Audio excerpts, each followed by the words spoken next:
এই যে নসিহতগুলো করছি, যারা আনম্যারিড, তোমার জন্য এগুলো শোনার চেয়ে বেশি দামি। কারণ এই ডিসিশনটা এত এত গুরুত্বপূর্ণ যে জীবনে যদি এটাতে ভুল করে ফেলেন কখনো, সারাটা জীবন আপনাকে এই বোঝা টানতে হবে যে আমরা এখন কি কি কাজ করলে কিভাবে স্টার্ট করব আর কিভাবে আমরা এটাকে সলভ করতে পারি। তো এই সলিউশনটা দুই রকম। এক নম্বর হচ্ছে যারা অলরেডি পরিবারে ঢুকে গেছেন তাদেরকে অন্য জায়গা থেকে শুরু করতে হবে। মানে যারা অলরেডি পরিবারে ঢুকে গেছেন আপনাদেরকে তওবা করে ফিরে এসে আবার শুরু করতে হবে। আর যারা পরিবারে এখনও ঢোকেন নাই, আপনারা এখনও সৌভাগ্যবান। এখন থেকে যদি আপনারা এই নসিহতগুলো মেনে চলতে পারেন, ইনশাআল্লাহ আপনার পরিবারটা 8-10টা পরিবারের মতো হবে না ইনশাআল্লাহ। রিজিকের ব্যবস্থাটাকে করে নেন, তারপরে ওইদিকে যান। আপনার আপন ভাই হিসেবে আমি কথাগুলো বলছি, মনে করেন। এরপরে আপনি যখন বিয়ে করবেন, বললাম তো, মেয়ের জাস্ট দিনদারিতা দেখবেন। হ্যাঁ, এর উপর যদি সৌন্দর্য থাকে আলহামদুলিল্লাহ, বংশ ভালো হয় আলহামদুলিল্লাহ, মেয়ের অর্থ সম্পদ আছে আলহামদুলিল্লাহ। যদি এগুলোর কোনোটাও না থাকে, দিনদারিতা থাকে, জাস্ট ওটাকে দেখেন, আর কিছু দেখার দরকার নেই, কিচ্ছু দেখার দরকার নেই। এরপরে আরেকটা কথা বলতে ভুলে গিয়েছি যে আপনি এই লেভেলে যাওয়ার আগে নিজেও পবিত্র থাকার চেষ্টা করেন। আপনি নিজে জেনায় যায় না, নিজে পর্নে যায় না, নিজে হারাম অ্যাফেয়ার্সে যায় না। যদি আপনি যান তাহলে আল্লাহ পাক কিন্তু আপনাকে পবিত্র স্ত্রী নাও দিতে পারেন। এটাই আল্লাহ পাকের নীতি যে একজন পবিত্র মানুষ পায়। ঠিক আছে, যে যেমন আল্লাহ পাক তাকে তেমন মিলিয়ে দেন, এটা আল্লাহ পাকের একটা সুন্নাহ। এর ব্যতিক্রম হতে পারে, কিন্তু আপনি যদি পবিত্র না থাকেন আপনি পবিত্র স্ত্রী নাও পেতে পারেন। তা আপনি আগে নিজে পবিত্র থাকেন, তারপরে আপনি এখন মেয়ে দেখেন। আলহামদুলিল্লাহ, বললাম দিনদারিতা প্রাধান্য দেন। এখানে হাদিসে এটা বলা হয় নাই যে 4টা গুণ দেখে বিয়ে করো, বরং বলা হয়েছে 4টা গুণ দেখে সাধারণত বিয়ে করা হয়। ঠিক আছে, করো আদেশটা এমন নয়, ইনকাহ কথাটা এমন নয়, বা ইনকাহু এমন নয়, তুনকাহু মানে বিয়ে সাধারণত করা হয়। কেউ টাকা দেখে, কেউ সৌন্দর্য দেখে, কেউ দেখে বংশ। তুমি দেখো দিন। নবীজি বলছেন তুমি দিন দেখো, না হলে তোমার হাত ধুলে ধূসরিত হবে, মানে ধ্বংস হয়ে যাবে তুমি। আর দিন দেখার ক্ষেত্রে শুধু বাইরের গেট আপটা যথেষ্ট নয়, তার পড়াশোনা দেখেন, তার হিস্ট্রি ঘাটবেন, তার অতীতে সে কোথায় কোথায় পড়াশোনা করেছে, কি করেছে, খোঁজ খবর নেবেন।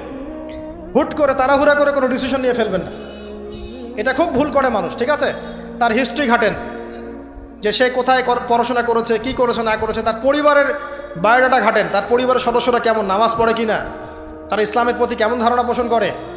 তার মাকে দেখেন, তার মা পর্দা করে কিনা, তার মা ইসলামের উপর আছে কিনা। তার নানিকে দেখেন, তার পরিবারবর্গকে দেখেন, তারপর আপনি ডিসিশন নেওয়াটা সহজ হবে। এগুলোর চেয়ে ব্যতিক্রমও হতে পারে। ওই আজারের পরিবারে ইব্রাহিমের জন্ম হতে পারে, ফেরাউনের আন্ডারে আসিয়ার জন্ম হতে পারে, থাকতে পারে, কিন্তু এটা ব্যতিক্রম। নর্মালি কিন্তু সবসময় এমনটা হয় না। যে প্যারেন্টিংস দিয়ে তারা বড় হয়েছে, ওই প্যারেন্টিংস তাদের মধ্যে থেকে যায়।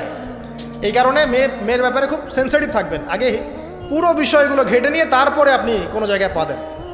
তারও আগে ইস্তেখারা করবেন আল্লাহর কাছে, যে আল্লাহ আমি তোমার কাছে ইস্তেখারা করছি, আমি জানি না যে কোনটা আমার জন্য ভালো হবে, কোনটা খারাপ। আল্লাহ এটা যদি আমার জন্য ভালো হয় সহজ করে দাও, যদি খারাপ হয় আল্লাহ দূর করে দাও। নিজের উপর চাপ নিয়েন না। তারপরে যদি দেখেন আলহামদুলিল্লাহ দিনদার, আর ডানে বামে দেখার দরকার নাই।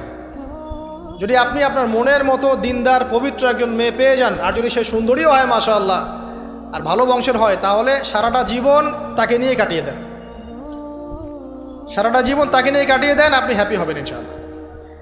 ডানে বামে দেখার আর দরকার নাই। যদিও একাধিক বিয়ের অনুমতি আছে, কোরআন সুন্নাহয় সব কিছুই আছে, কিন্তু এখন বাস্তবতাটাও বুঝতে হবে। কীরকম? কোরআন সুন্নাহয় এমন অনেক কিছুই আছে যেটা বাস্তবে ইমপ্লিমেন্ট করাটা এতটাও সহজ না। যখন যারা করতে যায় তাদেরকে অনেক অনেক হ্যাসেল পোহাতে হয়, কারণ সমাজটা যেহেতু এমন না। কোরআন সুন্নাহয় আছে যদিও, কিন্তু সমাজটা এমন না। তখন ওই ব্যক্তি কোরআন সুন্নাহ মানতে গেলে দেখা যায় সমাজ থেকে ব্যাপক হ্যারাসমেন্টের শিকার হয়। যদিও এটা তার দোষ না, এটা আল্লাহ পাক তাকে হয় পরীক্ষা করছেন, অথবা এই ওসিলায় তার গুনাহ মাফ করবেন। কিন্তু নর্মালি যেটা চলছে, এখানে আপনি আপনার বেস্টটা নেন, যেটা অপশনাল সেদিকে যাওয়ার দরকার নেই। এটা আমার নসিহত। কারণ সবার ওই শক্তি সামর্থ্য থাকে না যে সব কিছু সুন্দর মতো টাইটলি হ্যান্ডেল করতে পারবে। আর বলা যত সহজ, করার ব্যাপারটা এতটাও সহজ নয়। সো আর এই তো জেনারেশনের মেয়ের তো দেখছেনই, পান থেকে চুন খসলেই দেখবেন যে বিশাল তুলকালাম হয়ে যাচ্ছে আর কি।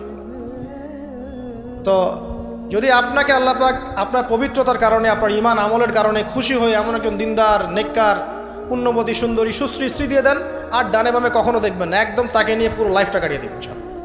ঠিক আছে? এরপরে দোয়া করবেন আল্লাহর কাছে, আল্লাহ এটার মধ্যে কল্যাণ বরকত দান করো। বিবাহের ক্ষেত্রে আপনি মোহরটাকে কম করবেন। আপনি মোহর মানে মেয়েদেরকে বলছি, মেয়ের বাবাদেরকে বলছি, সামর্থ্য অনুযায়ী করবেন, ছেলের সামর্থ্য অনুযায়ী করবেন, তার উপরে বোঝা চাপিয়ে দিবেন না। কিয়ামতের আলামতের হাদিসে আমি এটাও পড়েছি, শেষ জামানায় মোহর অনেক বেশি করা হবে, দেওয়া হবে কম। হয় না এমন? আর বাকি আছে আলামতের কিছু। তো ওই চিটারির মধ্যে নাই। আপনি বলছেন 1 লাখ, 1 লাখ আমি দিব নগদ, ব্যাস নগদ। বলছেন 5 লাখ দেওয়ার সামর্থ্য আছে আমার, 5 লাখ দিব, যে নগদ শেষ, পরে মাফ নিয়ে নিব, এইসব বার্গেনিং আপনি নাই। আর এখনকার বিবাহগুলো দেখলে মনে হয় যে মেয়ের বাবা ছেলেকে বিক্রি করছে আর ছেলের বাবা মেয়ে কিনছে। সবচেয়ে বেশি মোহর দেখা যায় যে চিটাগাং এরিয়ার দিকে আর কি। এবং আপনি জানেন কি না, সবচেয়ে বেশি বিবাহ বিচ্ছেদ ওই জায়গায় বেশি। বাংলাদেশে বিবাহ বিচ্ছেদ দেখা যায় যে প্রতি 24 ঘন্টায় দেখা যায় 28টা 29টা বাংলাদেশে। হ্যাঁ, শুধু তাই না, আমি দেখলাম যে 10 লক্ষ মেয়ে অতিরিক্ত আছে পুরুষদের তুলনায় সমাজে ঘুরে বেড়াচ্ছে, স্বামী নাই, 10 লক্ষ মেয়ে। এবং এই ডিভোর্স দেওয়ার ক্ষেত্রে দেখা গেছে যে মেয়েদের প্রবণতা বেশি। 70% মেয়ে ডিভোর্স দিয়েছে, ছেলে দেয় নাই, 30% ছেলে।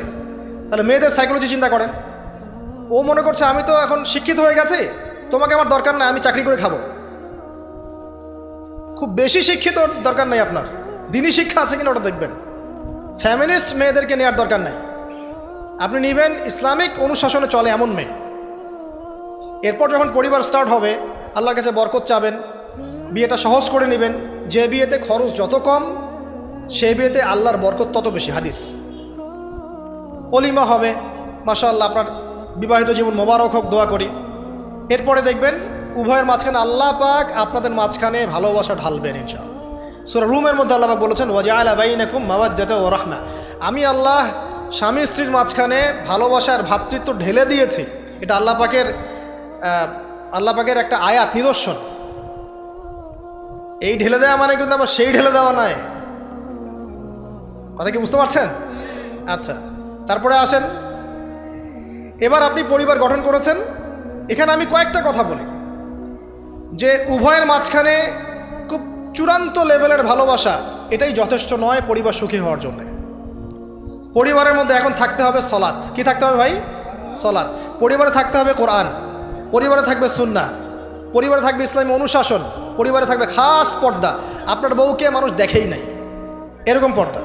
আর কাপড় খোলা তো অনেক দূরের কথা। আমার এমন স্ত্রী আপনার স্ত্রীকে দেখেই নেই মানুষ, বাধ্য না হলে সে বাইরেই আসবে না। বাধ্য হয়েছে, আসছে, মাহারাম আছে, মাহারাম সাথে আছে, এখন বাইরে আসছে। আপনার স্ত্রী ওই মানুষের বাসায় গিয়ে রাত কাটাবে না, এমনকি মানুষের বাসার টয়লেটে গিয়েও যেন সে কাপড় না চেঞ্জ করে। কারো বাসায় গিয়ে স্ত্রীকে রেখে দিয়ে আসবেন না, যে অপরিচিত কারো বাসায় স্ত্রীকে রেখে আপনি কোনো কাজে গেছেন, যাবেন না, এটা করবেন। আপনার কাছে মনে করেন একটা কোহিনূর হীরা আছে, মনে করেন যেটার মূল্য ধরেন যে লক্ষ কোটি ডলার, এটা আপনি কি যত্রতত্র ইউজ করবেন, নাকি আপনি খুব যত্ন করে আপনার ভিতরে আগলে রাখবেন? কোনটা? ইসলাম এভাবে নারীকে সম্মানিত করেছে যে তারা আমাদের কাছে এত বেশি প্রেশিয়াস যে আমরা এভাবে যত্ন করে ওদেরকে ঢেকে রাখি। কথা কি বুঝতে পারছেন? আর তোমাদের কাছে মেয়েদের দাম নাই, তোমরা ল্যাংটা হয়ে ঘোরো, তোমাদের কে বাধা দিয়েছে? ঘুরছেও তো তাই। আর নগ্নতা বলতে আপনি কি মনে করছেন? খালি কি বিকিনি সংস্কৃতি নগ্নতা? নিসাউন কাসিয়াতুন আরিয়াও তো নগ্নতা, যে নারী পোশাক পরেও নগ্ন হয়ে আছে, এটাও তো নগ্নতা। আর নবীজি বলেছেন যে আরবদের ধ্বংস, লা ইলাহা ইল্লাল্লাহ, আল্লাহ ছাড়া কোনো ইলাহ নাই। কি ভয়ঙ্কর আযাব আসছে। তার স্ত্রী জাইনাব বিনতে জাহাশ তিনি বলছেন, ইয়া রাসূলুল্লাহ আনুহলিক ওয়া ফিনা সালিহিন, আমাদের মধ্যে সলেহ সৎ মানুষ থাকা সত্ত্বেও কি আমরা ধ্বংস হয়ে যাব? নবীজি বলছেন, নাম, হ্যাঁ।